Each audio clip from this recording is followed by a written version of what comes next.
Hello friend, তোমরা সবাই কেমন আছো? আশা করি ভালো আছো। আজকে আমি দেখো ধোকার ডালনা বানাবো। ধোকার ডালনা বানানোর জন্য এখানে আমি ছোলার ডাল ভিজিয়ে নিয়েছি। তো তোমরা সবাই আমার পাশে থাকো, দেখতে থাকো আমি কীভাবে বানাই ছোলার ডালের ধোকা। তো এখানে আমি ছোলার ডালটাতে ধুয়ে আমি মিক্সিতে বেটে নেব।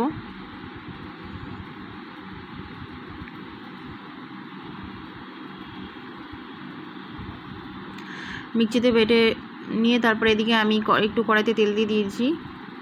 তেলের মধ্যে এবার আমি ছোলার ডাল বাটাটা দিয়ে দেবো।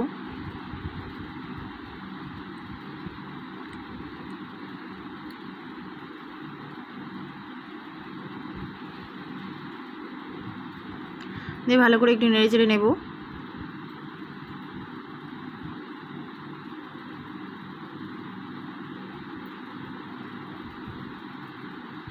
ওপর থেকে আমি একটু ময়দা ছড়িয়ে দিলাম।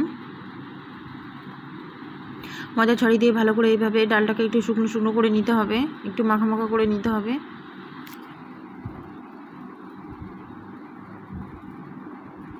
একটু নুন দিয়ে দিলাম, দিয়ে ভালো করে একটু নেড়ে চেড়ে নেব।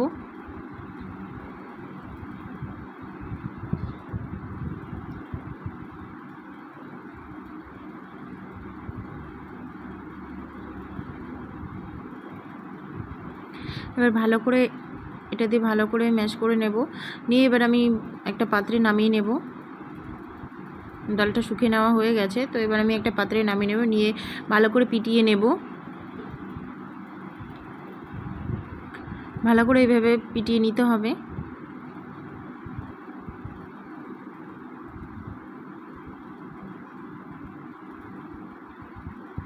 নিয়ে এবার ছুরিতে ভালো করে কেটে নিতে হবে নিমকির মতো।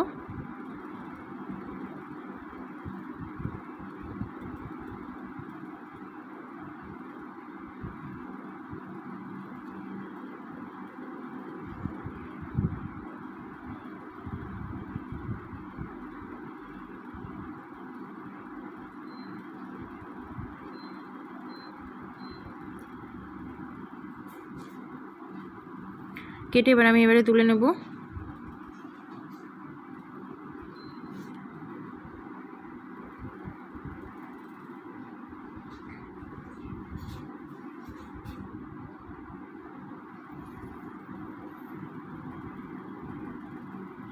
দেখুন কত সুন্দর লাগছে দেখতে।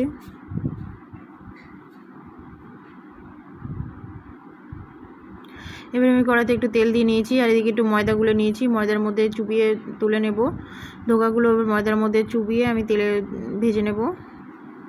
ময়দা একটু পাতলা করে গুলে নিতে হবে।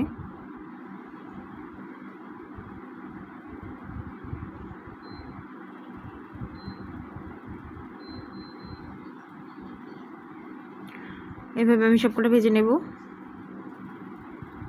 এক পিঠ হয়ে গেলে আরেক পিঠ উল্টে দিতে হবে। দিয়ে এভাবে আমি সবকটা ভেজে নেব।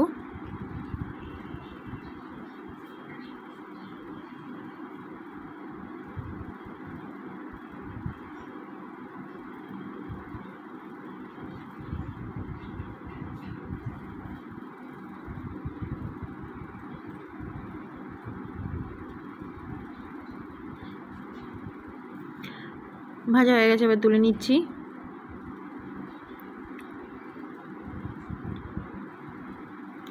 বারে বারে অল্প অল্প করে এভাবে ভেজে নিতে হবে।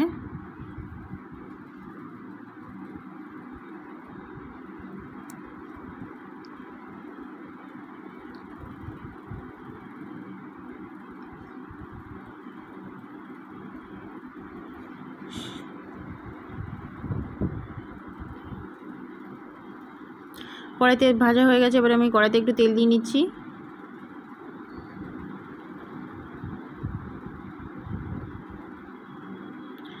ধোকার ডালনা বানানোর জন্য কড়াইতে তেল দিয়েছি। তেলের মধ্যে এবার আমি গোটা জিরে দিয়ে দিলাম। গোটা জিরে ভাজা হয়ে গেছে, তার মধ্যে গোটা আলু একটু কেটে নিয়েছিলাম, তো সেই আলু টুকরো দিয়ে দিলাম।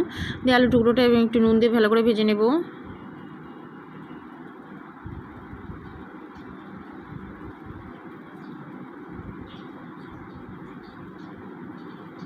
একটু হলুদ দিয়ে দিলাম, দিয়ে ভালো করে ভেজে নেব। আলুগুলো ভাজা হয়ে গেছে, এর মধ্যে আমি একটু চিনি দিয়ে দিলাম। এর মধ্যে যে আদা টমেটো আর লঙ্কা বেটে রেখেছিলাম, কাঁচা লঙ্কা আদা টমেটো বেটে রেখেছিলাম, সেটা দিয়ে দিলাম বাটা মশলাটা। এর মধ্যে আরেকটু হলুদ দিয়ে দিলাম। এবার আমি একটু লাল লঙ্কা গুঁড়ো দিয়ে দিলাম, ধনে গুঁড়ো দিয়ে দিলাম। দিয়ে ভালো করে নেড়ে নেব, মশলাটা একটু কষিয়ে নেব।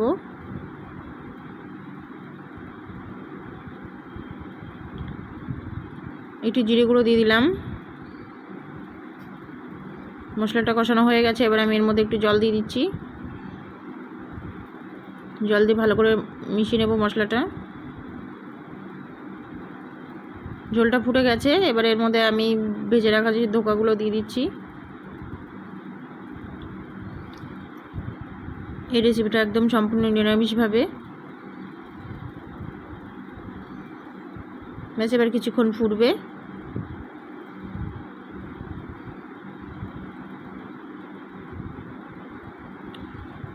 তো আমি এর মধ্যে তো হিং দিতে ভুলে গেছি, তেলের উপরে একটু হিং দিতে ভুলে গেছি, এখন একটু দিয়ে দেবো।